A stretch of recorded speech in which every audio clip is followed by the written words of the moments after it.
Pellegrini. Bonjour à tous. Aujourd'hui, je vous emmène à Cinco Saltos. Cinco Saltos est une ville qui se trouve dans la province de Rio Negro en Argentine. Elle se situe sur la côte orientale de la vallée de la rivière Neuquén, près du lac Pellegrini. Et ceci à environ 20 km de Neuquén et 25 km de Allen.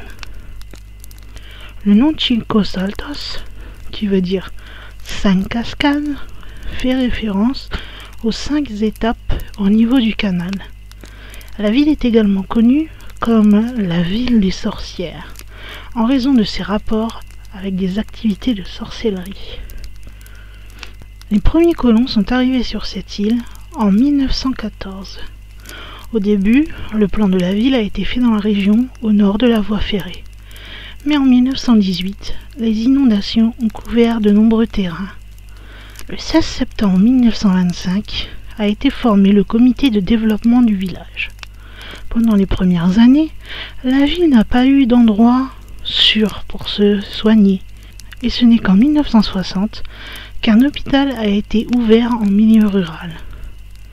La croissance de la ville a été renforcée par la création d'usines de production de soude caustique, le chlore et de monomères de chlorure de vinyle.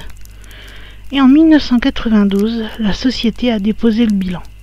En 1995, elle a fermé ses portes, causant une grande dépression dans le travail et chez les travailleurs. C'est en 2004 que la population a commencé à augmenter en raison du changement dans l'exploitation et l'exploration du pétrole, à l'aide des professionnels de la ville. Pourquoi vous parler de cette ville de Cinco Saltos ? Tout simplement parce qu'il y a des phénomènes paranormaux qui y sont relatés. Notamment, il y a une 50aine d'années, un bébé aurait été noyé dans le fameux lac Pellegrini. Aujourd'hui, on dit que l'enfant est toujours là, au bord du lac, cherchant du réconfort. Puis il y a ce mystère du corps d'une petite fille qui a été retrouvée intacte dans le cimetière. La jeune fille était morte dans les années 1930. Donc, comment son corps a-t-il pu rester intact tout ce temps ?